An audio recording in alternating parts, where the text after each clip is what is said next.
Oh, hey guys, I was just about to start painting. You were just in time, actually. Let me try to set this down somewhere.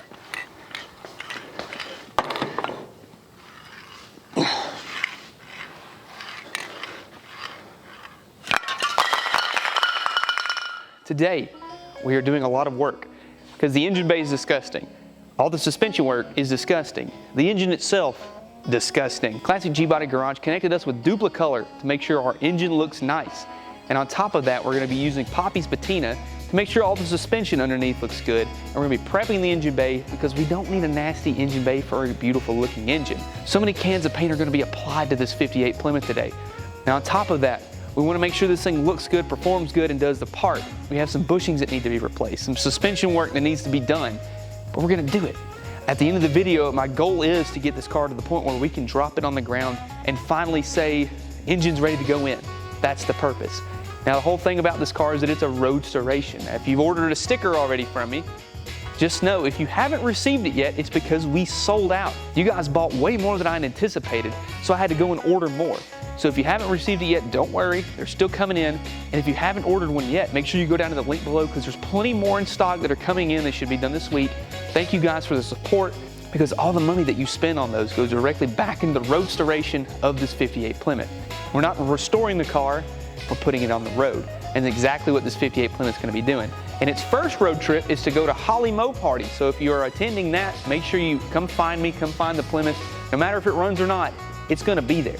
So let's go ahead and get started on making this thing look a little bit nicer underneath the hood and in the suspension with some paint. I got a mess to clean up now.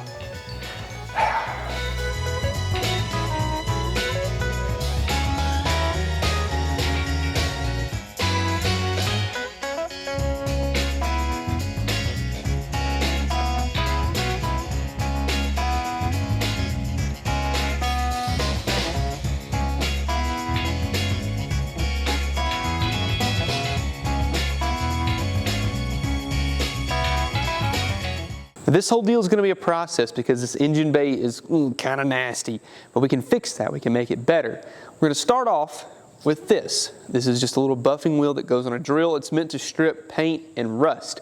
Now we don't want anything crazy abrasive because this is going to like start tearing through and leave scratches or anything. But this is a pretty soft material. It's not too bad. So we're going to use this to really clean up the surface and knock away all that loose rust and all that scaling. Any old paint that we see, this is going to be the trick to do it. Now after we do that, anything that's still rough that's left, we're going to hit with some 180 on a sanding block. This will really knock off all that heavy stuff and get it to at least a smoother finish. But in case there's any light scratches, because 180 is still a fairly heavy grit considering, we're going to knock it down with a little bit of this 600 because this is a lot smoother and it gets that really soft glass-like finish. So that way we don't have any rough edges or any kind of high spots. This is going to do the trick. Now when we get that done, we have a couple stages we're going to do for our paint. This is our rust reformer. What this does is it's designed to go over rusty surfaces. Anything with like older paint, older materials, and rust, this will go on top of it and it will lock that in. And it'll be a good protection and a good surface in order to paint on top of as well as keep that rust from spreading and getting any worse.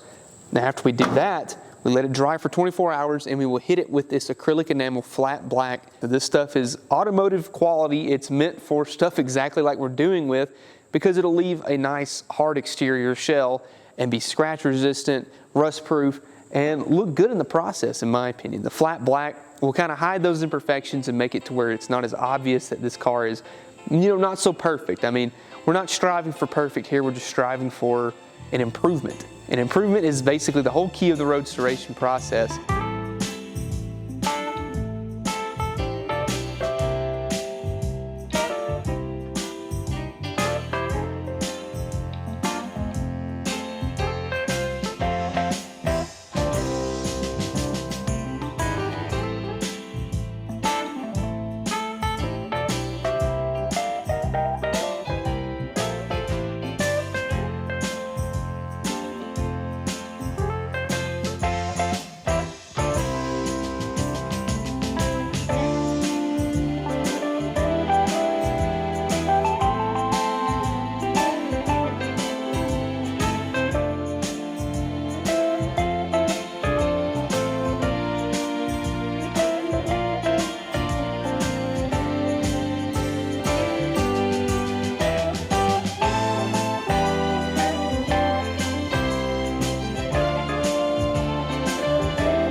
rust reformer is looking mighty good if you ask me. Now what's great about this stuff is that it will stop that rust and keep it from acting up or being any worse, but we're gonna seal it. We're actually gonna paint on top of it just to give that extra layer of protection.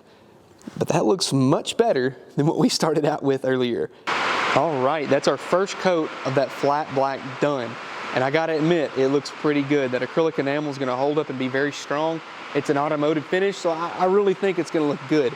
Now, on top of that, I'm gonna do the same thing, but in semi-gloss over here on the heater box, just to give a little contrast, you know, just for fun. But again, you know, we're not spending a whole lot of money, but this engine bay is looking 1,000 times better than what it did when we first started. So once we hit that second coat and let it dry, we're gonna be able to see how good it actually will look.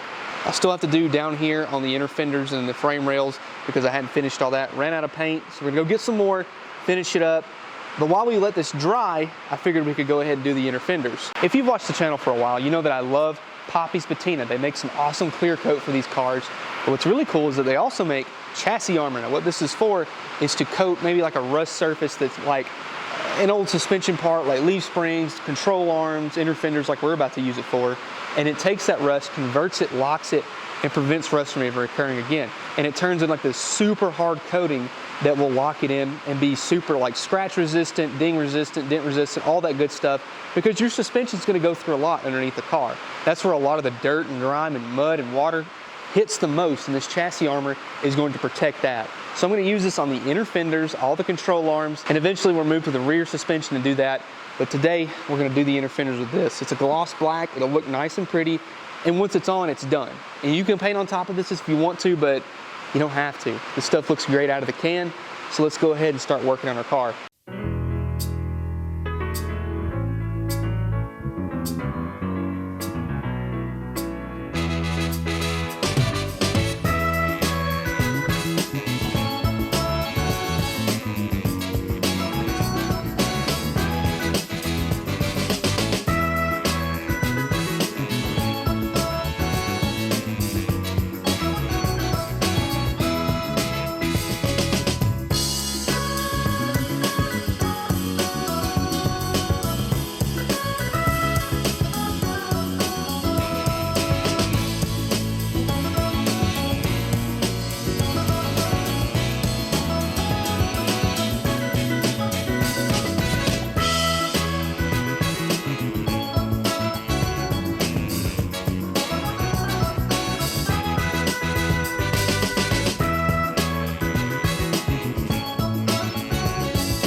Does that not look amazing? Wow. And of course, we need to clean up our wiring, get some new heater hoses and all that good stuff, but all the suspension, engine bay, it's all been painted and cleaned, so now it looks very nice under the hood here. So now when we sit our engine in there, it's not gonna look so ugly, and that's the main point of doing all this, so that way we can have a good, clean engine bay to work with, start fresh, and look new. But man, does that not look good. Wow. I'm very, very happy with that. That's a lot of work, a lot of time, and a lot of effort to going into that. I removed the upper control arm because these bushings are literally gone. I mean, the inside of this side totally disintegrated whenever I pulled it out. So it's a good thing we saw this, because the control arm, when it was sitting in the car, was just doing this. When I put those upper ball joints in, it's pretty bad. So we're gonna remove these old ones. We'll start by welding this upper bushing to the nut, so that way we have something to push against with a press.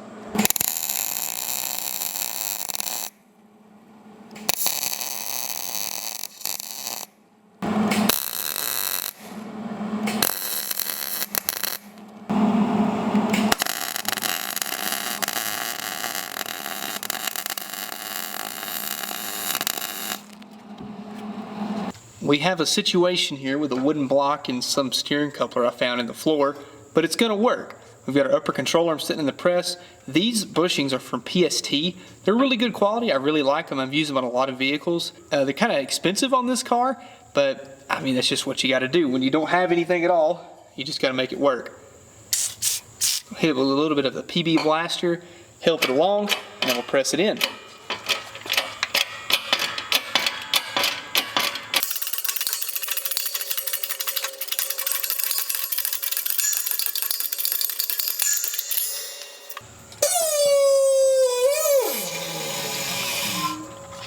And there you have it. Upper control arm bushings, done. Look at that, we got everything put back together, had to do a couple modifications to the tie rods, but they're in. Everything is finally ready to put back on the ground. Got all new bolts in, cotter pins all in place. Everything should be good now. All the upper control arms looking happy. We can put this thing on the ground and not have to mess with the suspension ever again. Like, this is it. What an awesome bit of progress. We have all new gaskets here on the oil pan. It's about time we actually put this bad boy on. And we removed this to do the rear main seal earlier, but now we can put it all back together in hopes that it fits.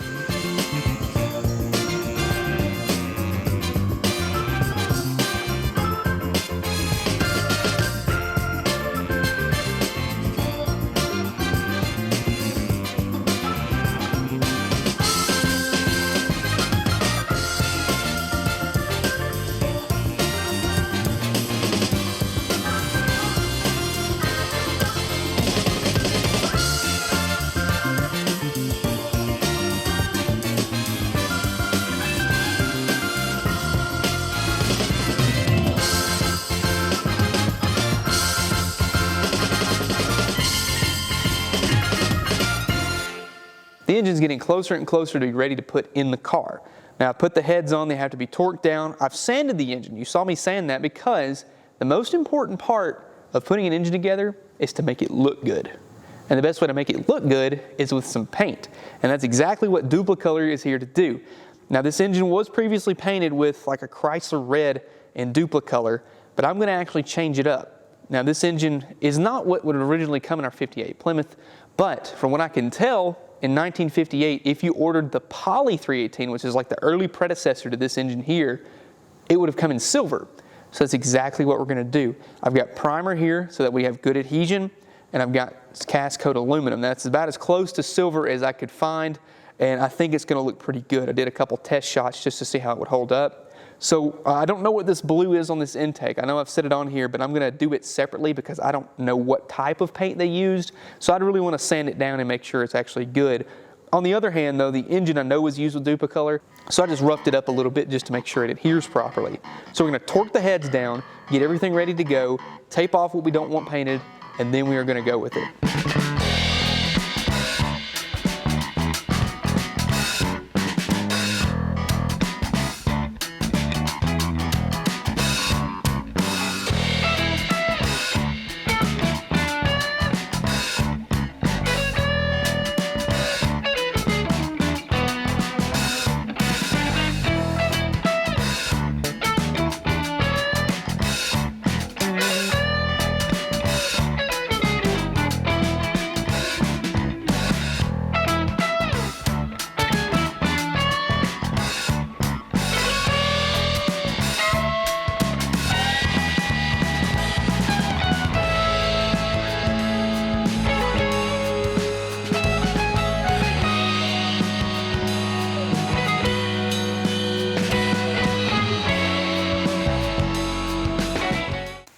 Now the engine is painted. Check that out. All that silver looks good. Now the intake got painted. I went ahead and just set it on there just to see how it looked because I wanted to see how this would look. Now this is some extra stuff I didn't talk about yet because this is from Holley. It just came in.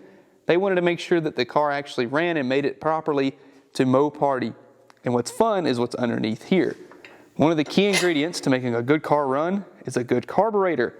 This is a 650 Brawler. Vacuum secondary, electric choke carburetor. These things are nice. We'll talk more in depth about this when we actually get the car to run, but look at that. So Holley could have stopped there. They could have said, hey, the carburetor's good enough, figure it out on your own. Except they wanted to make sure this thing ran and drove perfectly. And that's why they sent all the parts to accompany this carburetor and make it all fit. Now this is a Mr. Gasket dual inline feed for the carburetor here with the fuel pressure gauge. So that's nice. On top of that, we have a throttle lever adapter because the Chrysler uses its own specific throttle lever and we need this to make sure it all works. Carb studs, these are 2-inch because we're going to be running an inch-tall phenolic resin spacer. So this is actually good for insulation and keeping heat soak out because these carburetors and in the engine bay, it's really hot. So we want to eliminate any kind of possibilities of heat soak by using the spacer. And then on top of that, these little ball stud assortments because we need to make sure we have whatever we need to adapt the throttle linkage. Now Holley could have stopped there, except they gave us some more stuff. Now here's something that's really exciting. Flowmaster Flow Effects. Now these mufflers here are literally my favorite mufflers so far in the market. These are something that just like, they sound radical. I've used them on a couple different builds and they're incredible. I mean, I literally love them. They're a straight through design. They're all stainless steel. You can see, you know, no baffles, no any kind of chambers. It's all just straight through. So the flow that these things get are, you know, uncompromised. There's nothing in the way. So the power is there. The power is literally right there at it. Now on top of that, they gave us two of these, 2.5 inch inlet and outlet, but there's something else to help that flow and to help that power, and they look awesome. Let's take a look. Notice anything different? Holley sent these Flowtech headers. These things are radical. So they're already painted, so I don't have to worry about stripping any paint to recoat them and worrying about the paint burning off. And it comes with all the hardware, gaskets, collectors, everything you need to make this work. Now these are actually for Dakota, and the reason I like these is because they're a really tight and compact header, and they don't drag the ground, they aren't really awkward to get around, and you don't have to, like, you know, just to change a starter, you got to pull the whole exhaust system loose. That's not the case with these. They're very tight, they're compact, they look great. I mean, like, look at this radical bend right here. Isn't that awesome? I love the way these headers look. And you can still access your spark plugs like super easily. Changing the oil filter is really nice because it's, you know, you just reach right up in here and grab it.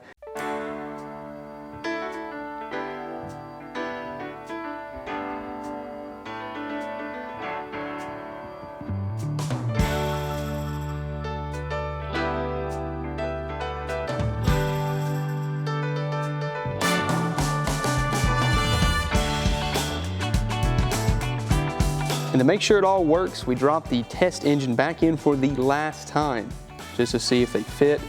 And by golly, they look great.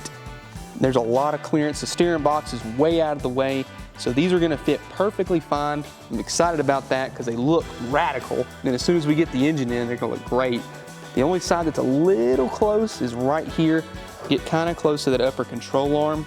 But I think if we, you know, do a little massaging there, or maybe just grind a little bit off the upper control arm, we'll be perfectly fine.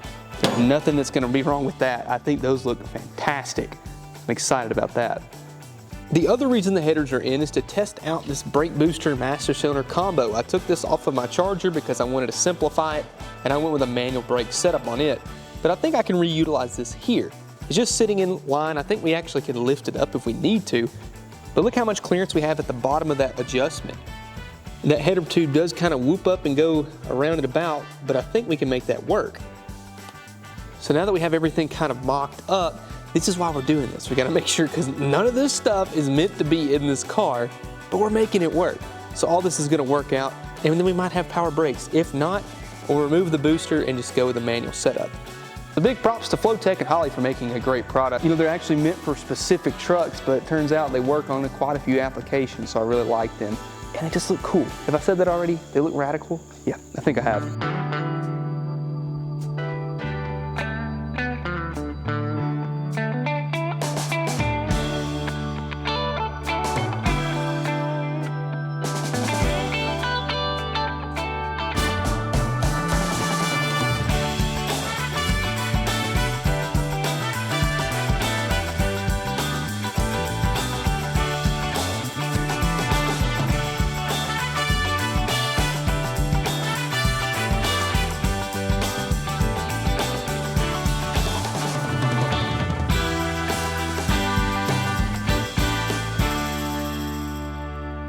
You know what's important with an engine?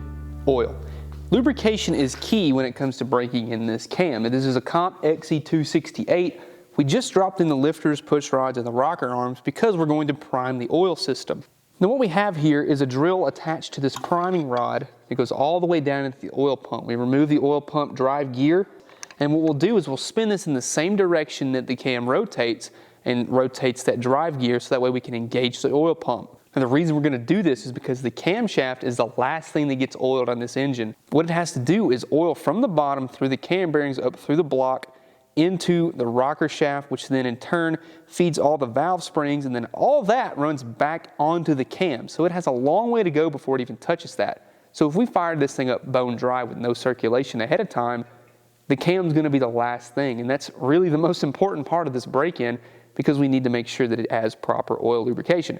Now the thing is, this break-in assembly lube can only do so much. So if we already have the oil ready to go in its place, we won't have any issues. What I have here is an oil pressure gauge hooked up to this port so we can see exactly when we get oil pressure, because once we do, we can start rotating the engine.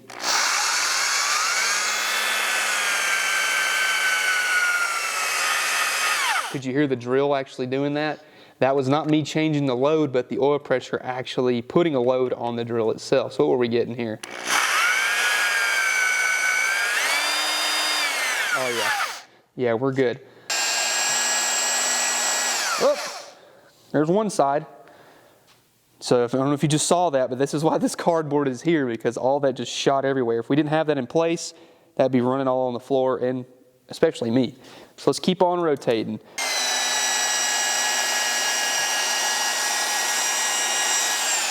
There we go. And see that one filling up?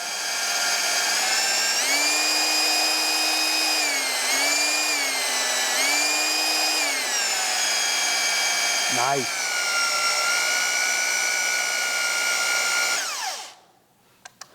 All right, now we'll get this thing back on top dead center. We can go from there. Oh.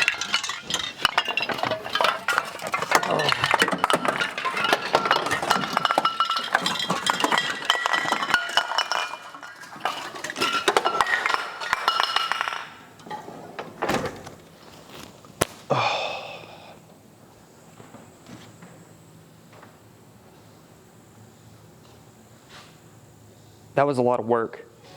Now we have a whole lot left to do to this thing. The next thing we're gonna tackle is brakes.